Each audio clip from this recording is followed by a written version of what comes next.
आइए ना सर।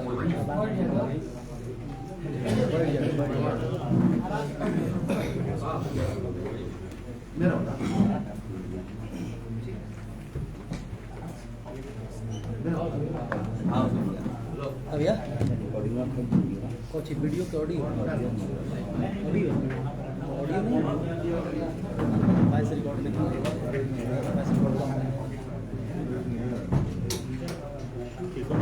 किया जाएगा जी।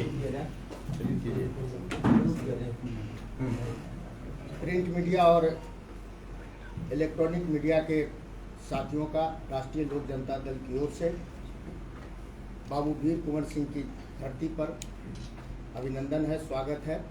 आप सब आए हैं राष्ट्रीय लोक जनता दल के राष्ट्रीय अध्यक्ष, भारत सरकार के पूर्व मंत्री, आदरणीय पार्टी के और बिहार के सर्वमान्य नेता उपेंद्र कुशवाहा जी की प्रेस वार्ता में। पुनः एक बार हम अपनी पार्टी की ओर से आपका स्वागत और अभिनंदन करते हैं।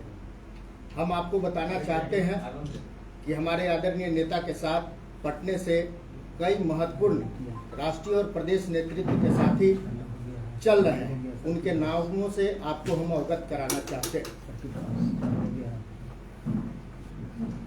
यहाँ बैठे हैं पार्टी के प्रदेश के सम्मानित अध्यक्ष, पूर्व विधायक रमेश सिंह कुशवाहा जी, पार्टी के राष्ट्रीय उपाध्यक्ष बड़े भाई श्री जितेंद्र नाथ पटेल जी, पार्टी के राष्ट्रीय उपाध्यक्ष डॉक्टर रणविजय सिंह जी, पार्टी के राष्ट्रीय महासचिव सह प्रवक्ता फजल इमाम मल्लिक जी, पार्टी के प्रदेश उपाध्यक्ष श्री मदन चौधरी जी, पार्टी के प्रदेश उपाध्यक्ष सह कार्यालय प्रभारी बड़े भाई अंगद कुशवाहा जी, यहाँ उपस्थित है श्री बसंत चौधरी पटेल जी, पार्टी के प्रदेश के उपाध्यक्ष हैं, डॉक्टर निर्मल कुमार सिंह जी, पार्टी के प्रदेश के उपाध्यक्ष हैं, श्री विजय कुशवाहा जी, पार्टी के प्रदेश के उपाध्यक्ष हैं, श्री राम पुकार सिन्हा जी, पार्टी के महासचिव और बिहार प्रदेश के प्रवक्ता हैं, पप्पू वर्मा जी, पार्टी के प्रदेश के महासचिव हैं, श्री विराट कुशवाहा जी, पार्टी के छात्र प्रकोष्ठ के राष्ट्रीय अध्यक्ष हैं, श्री इंजीनियर स्मृति कुमुद जी, पार्टी महिला प्रकोष्ठ की प्रदेश की अध्यक्ष हैं, श्री साद हुसैन साहब प्रदेश अध्यक्ष छात्र प्रकोष्ठ के हैं, अनंत कुमार गुप्ता जी व्यावसायिक प्रकोष्ठ के प्रदेश अध्यक्ष अनुसूचित जाति प्रकोष्ठ के श्री अशोक राम जी, पार्टी के अति पिछड़ा प्रकोष्ठ के प्रदेश अध्यक्ष श्री संतोष गुप्ता जी, पार्टी के महासचिव और मुख्यालय प्रभारी श्री प्रशांत पंकज जी और प्रदेश सचिव इंजीनियर अभिषेक रंजन जी, ये सारे लोग आदरणीय नेता के साथ पटने से इस जिला कार्यकर्ता सम्मेलन में साथ में चल रहे हैं। पुनः एक बार आप सब लोगों का पार्टी की ओर से हार्दिक अभिनंदन है और आपसे सादर निवेदन है कि अब आप हमारे राष्ट्रीय अध्यक्ष आदरणीय उपेंद्र कुशवाहा जी की ओर मुखातिब हों। धन्यवाद।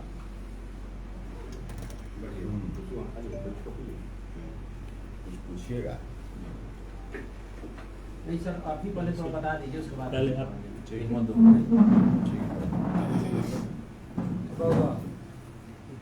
देखिए, पार्टी गठन के बाद मकसद है बिहार के हर टोला मोहल्ला गांव में हर मतदान केंद्र तक पार्टी को पहुंचाना, और इसी मकसद से इस कार्यक्रम का आयोजन करने का फैसला पार्टी ने लिया।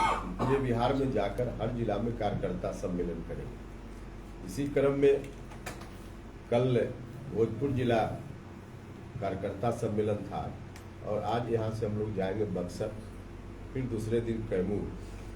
अधिकांश जिलों का कार्यक्रम संपन्न हो गया है, कुछ जिला बचा हुआ है जहाँ कुछ ही दिनों में हो जाएगा। तो इसी मकसद से यहाँ हम लोग आए हैं। और इस बीच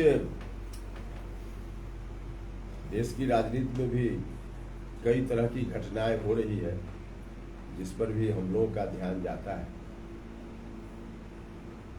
कल मुंबई में बैठक हुई स्वाभाविक रूप से उसके बारे में भी जिज्ञासा लोगों की रहती है। विपक्षी एकता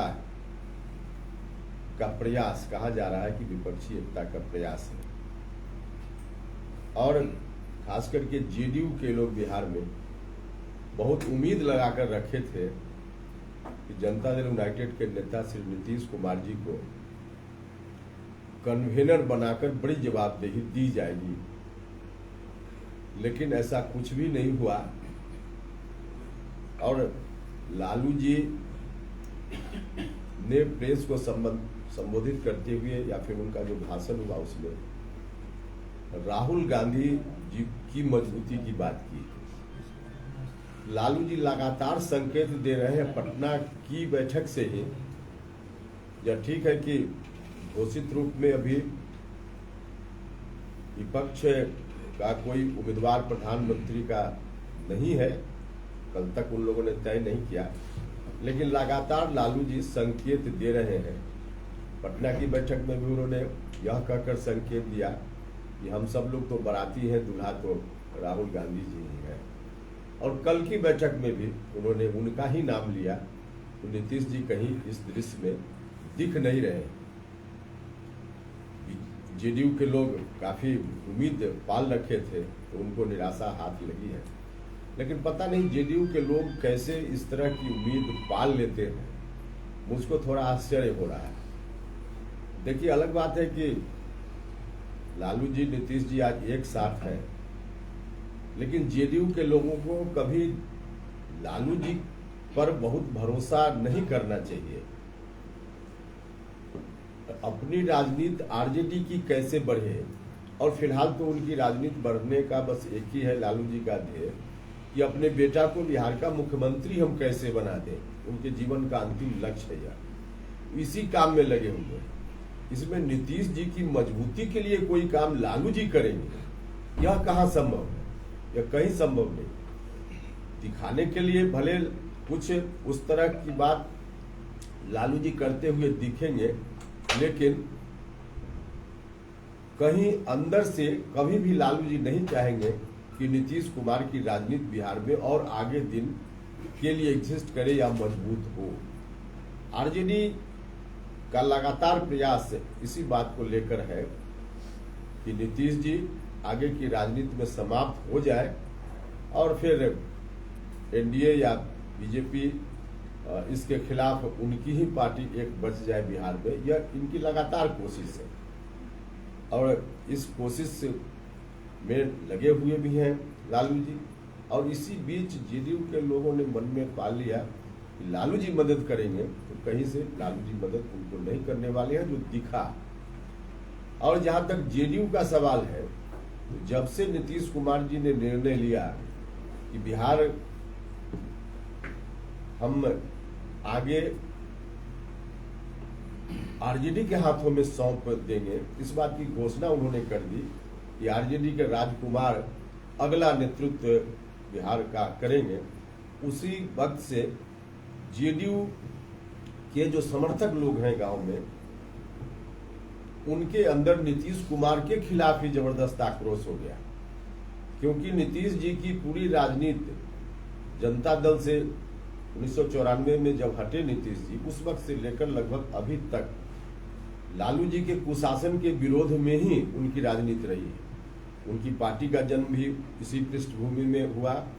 बाद में यहाँ तक कि 2020 का जो अंतिम विधानसभा चुनाव नीतीश जी लड़े, उसमें भी 15 साल बनाम 15 साल लालू जी के पुराने शासन का भय दिखा करके ही लगातार वोट लेते रहे और अंत में उन्हीं के शरण में जाकर खुद भी नतमस्तक हो गए और बिहार को भी वहीं ले जाने की बात जब नीतीश जी करने लगे, तो उनके साथ रहने वाले लोग ही उनके खिलाफ हो गए हैं। आज की तारीख में गुस्सा में है। तो ऐसी परिस्थिति में अब जनता दल यूनाइटेड का अपना कोई बहुत अस्तित्व आगे आने वाले दिनों में नहीं रहना है। लगभग समाप्ति के कगार पर यह पार्टी पहुंच गई है। तो खुद नीतीश जी की पार्टी इस रूप में जब है, तो देश में वो अलग भूमिका चाहते हैं, तो जिसकी अपनी जड़ ही इतनी कमजोर हो गई हो, देश में क्या उनको भूमिका मिल पाएगी। और जिसके ऊपर उम्मीद कि आरजेडी लालू जी मदद करेंगे, तो कहाँ उनको मदद मिलने वाली है वहाँ से। तो कुल मिला जुला कर जो कुछ भी हो रहा है विपक्ष की एकता के नाम पर, उसका कोई बहुत प्रभाव बिहार की राजनीति में तो नहीं होना है, क्योंकि बिहार में सब लोग आरजेडी के खिलाफ ही ज्यादा बिहार के लोग रहे हैं और आज भी है। उपेंद्र जी, आपका जो कहना है कि महागठबंधन की जो सरकार है वो नीतीश कुमार को प्रधानमंत्री का सपना दिखा रही है और राज्य से पतन कर रही है। अब बिल्कुल कोशिश तो उनकी वही है, सपना दिखाए, लेकिन सपना सिर्फ सपना भर है। एक्चुअल में उस काम के लिए कोई ऐसा काम लालू जी करते दिखते कि एक्चुअल में इस दिशा में लालू जी कुछ कर रहे हैं, ऐसा है नहीं।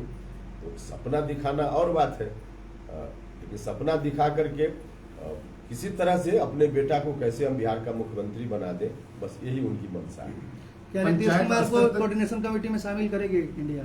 अब देखिए, अब इंडिया के लोग क्या करेंगे यह हम कैसे बता दें, शामिल करेंगे लोग उनको कि नहीं करेंगे, यह हमारा विषय नहीं, हम कैसे बता दें। लेकिन कोऑर्डिनेशन कमेटी में अगर शामिल भी होते हैं नीतीश जी, तो एक मेंबर बनना, अब यही मकसद तो उनका नहीं था। जेडीयू के लोगों ने तो उम्मीद पाल रखी थी कि लीडर घोषित होंगे, सीधे लीडर नहीं कहकर तो अभी कोऑर्डिनेशन कमेटी के चेयरमैन होंगे, संयोजक होंगे, इतनी उम्मीद तो लोगों ने पाल रखी थी। तो उनकी उम्मीदों पर तो पानी फिर गया। एक सवाल है सर, जो जेपी के सहयोगी हैं, अनुयायी हैं 74 के आंदोलन के, क्या लगता है सभी लोग, चाहे नीतीश कुमार की बात करें, लालू यादव की बात करें, तो उनका जो सपना था उसको कुचलने का नहीं प्रयास हो रहा है बिहार में?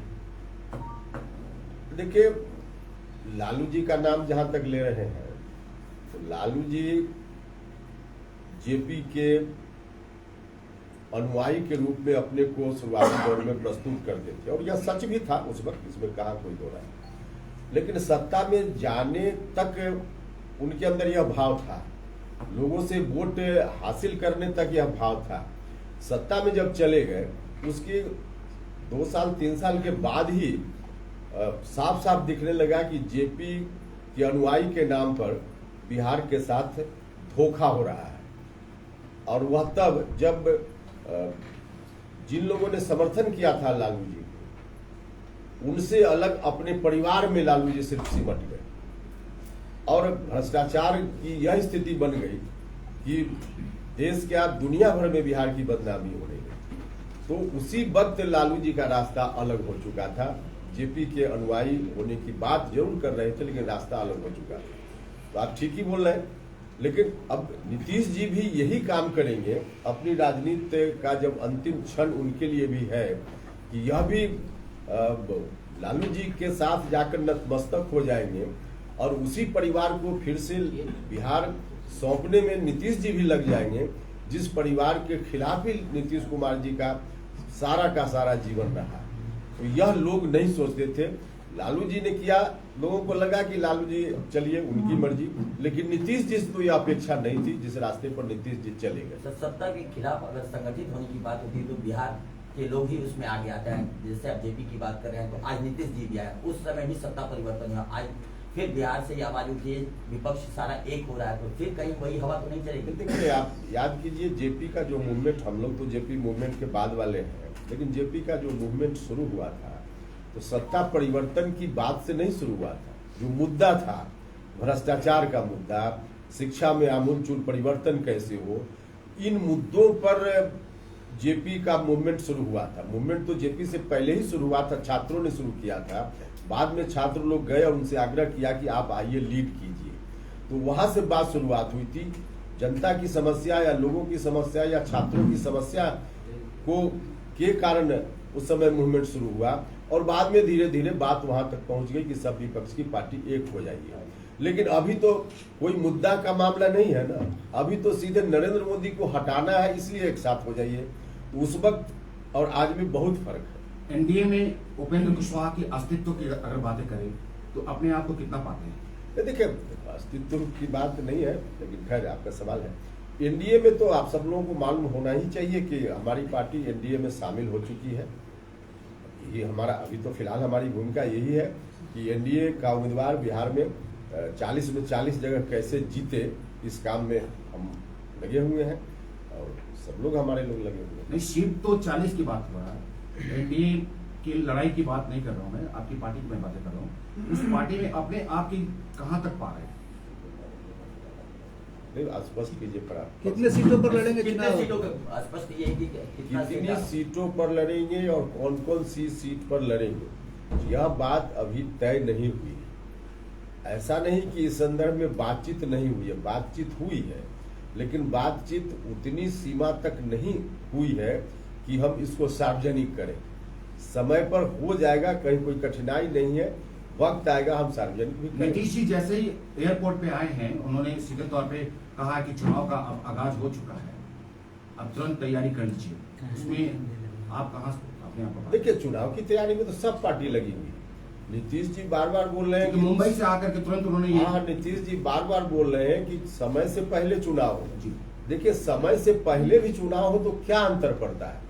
ऐसे भी फरवरी के बाद तो चुनाव की शुरुआत हो ही जानी है, तो दिसंबर में अगर हो जाता है तो महीना 2 महीना का फर्क है। तो चुनाव समय से पहले का मतलब कोई साल, 1.5 साल, 2 साल पहले की बात तो है नहीं, महीना 2 महीना पहले की बात, तो कोई अंतर नहीं है।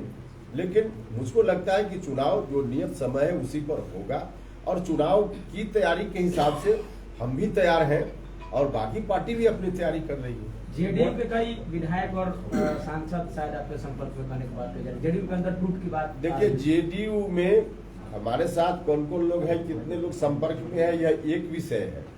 बिल्कुल है हमारे साथ कुछ लोग संपर्क में, हम इसको स्वीकार करते हैं, नाम का खुलासा करना मुनासिब नहीं है।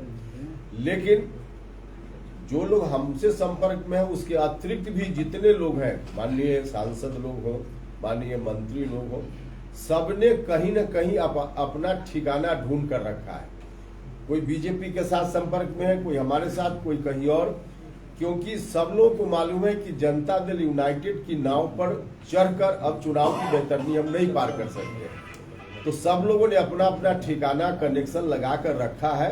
अब जिनका जब मुहूर्त आ जाएगा तब वहां से लोग छलांग लगाएंगे। कोशिश तो तोड़ने की होगी पार्टी को, तोड़ने की कोई कोशिश नहीं होगी, वो अपने आप एकदम बिखरा हुआ पड़ा हुआ है।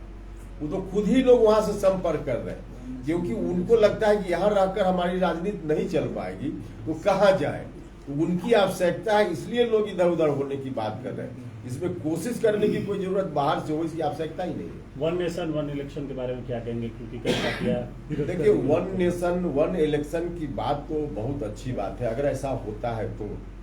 और देश जब आजाद हुआ था 1952 से लेकर उसके बाद का 4 चुनाव हुआ एक साथ, लोकसभा और विधानसभा का। लेकिन उसके बाद बीच बीच में कई विधानसभा भंग हुई अलग अलग कारणों से, तो फिर चुनाव की तारीखें बदलती गई और फिर एक साथ चुनाव की बात नहीं हो पाई। लेकिन अगर होती है फिर से बात एक साथ चुनाव की तो अच्छी बात होगी। इससे देश पर चुनाव में जो इतना खर्च होता है और लगभग हमेशा कहीं ना कहीं चुनाव देश भर में होते रहता है, समय की बर्बादी होती है। मॉडल कोर्ट जब लगता है तो सारी एक्टिविटी वहां रुक जाती है, तो इससे तो फायदा होगा। लेकिन इसका व्यवहारिक और कानूनी पक्ष जो है उसके हिसाब से व्यक्तिगत रूप से मुझको लगता है कि अब इतनी जल्दी यह बात संभव हो, मुझको नहीं लगता है कि संभव होगा। लेकिन सिद्धांत यह बात बहुत ठीक। तेजस्वी यादव ने कहा कि वन इलेक्शन को हटा के वन नेशन वन इनकम कर देना चाहिए। One income, one nation one income, one income अभी तो बहुत बड़ा विषय है।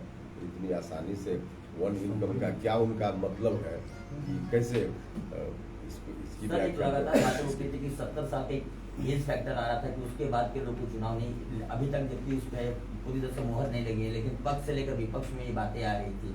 तो अगर ये चीज हो जाता है तो प्रधानमंत्री फिर अगला चेहरा कौन रहेगा अगर इस पर मोहर लग जाती है? देखिए यार, विषय तो क्योंकि एनडीए के पास भी अगर मोदी जी को छोड़ दिया जाए तो कोई और चेहरा दिख नहीं रहा है। नहीं, मोदी जी को छोड़कर अभी 2024 में और चेहरा की ओर देखने की जरूरत ही नहीं है। अभी तो मोदी जी ही हैं, मोदी जी ही रहेंगे, इसमें कहाँ कोई। और सिर्फ प्रधानमंत्री पद की उम्मीदवार ही नहीं है, गारंटी है कि 2024 में फिर से नरेंद्र मोदी जी ही जीत कर आएंगे, इसमें कहाँ कोई हो रहा है। अच्छा, ये बताइए, विपक्ष के जो तौर पे अभी चल रहे हैं राहुल गांधी और नीतीश कुमार का पीएम का चेहरा लेकर के चल रहा है, आपकी नजरों में क्या लग रहा है, दोनों में क्यों बेहतर हो सकता है? अब देखिए, इसमें हमको कोई जज के रूप में आप, क्योंकि अगर मोदी समर्थक आप एनडीए के एक अंग हैं। आप, या तो तब होता ना जी। जब देश में कोई स्कोप बनता, कि विपक्ष का कौन व्यक्ति प्रधानमंत्री हो सकता। अभी तो कोई स्कोप है ही नहीं 2024 तक। तो 2024 के बाद की बात बाद में होगी, अभी 2024 तक कोई स्कोप ही नहीं है। तो यह अच्छा होंगे कि वह अच्छा होंगे। अब मार्केट में किसी कस्टमर को सामान खरीदना ही नहीं है तो दुकानदार कहे कि यह सामान अच्छा है, यह सामान अच्छा है, उससे क्या फर्क पड़ता है उसको। अच्छा, महागठबंधन का सरकार है अभी बिहार में, और अभी इंडिया का जो मीटिंग हुई है मुंबई में, लालू प्रसाद यादव खास करके राहुल गांधी को ज्यादा प्रमोट कर रहे थे, शुरुआती दौर से ही देखा गया था। तो क्या लग रहा है कि ये दोनों में आपस में ही तनाव होगा आने वाले समय में? देखिए, तनाव होगा निश्चित रूप से, लेकिन तनाव बाहर दिखेगा नहीं, इसलिए कि नीतीश जी के सामने अब कोई चारा नहीं है। वो तनाव हो कि महातनाव हो, घुट घुट कर भी रहना है तो वहीं उनको रहना पड़ेगा। इसलिए अब तनाव बाहर नहीं दिखेगा तो फिर क्या फर्क पड़ता। आपकी नजरों में सीएम का चेहरा कौन होगा? अभी 2025 प्रधानमंत्री का चुनाव होना है कि सीएम का चुनाव होना? 2025 का, चूंकि चुनाव अभी चालू हो चुका है। 2024 से निपट लीजिए, देश के लोग प्रधानमंत्री बना दे, फिर 25 पर बात करेंगे। कहीं ऐसा तो नहीं कि इंडिया का चारा बन गया हो नीतीश कुमार? इंडिया का चारा अभी तो लालू जी ज्यादा बता पाएंगे इसके मामले में, लालू जी बता पाएंगे। आरएलजेडी का क्या मुद्दा है? जैसे बिहार फर्स्ट, बिहारी फर्स्ट चिराग पासवान का एक विजन है जिसको लेकर वो घूम रहे हैं, बिहार में आप भी भ्रमण कर रहे हैं, किस विजन के साथ? देखिए, अब डेवलपमेंट ही एक इशू है, और डेवलपमेंट ऐसा जिसमें समाज की अंतिम पंक्ति में खड़ा व्यक्ति तक भी डेवलपमेंट का लाभ उचित ढंग से, न्यायपूर्ण ढंग से पहुंच सके। यही हम लोग चाहते हैं, यही हम लोग की कोशिश है, समाज के सब वर्ग के लोगों को लाभ मिले। चलिए, बहुत धन्यवाद।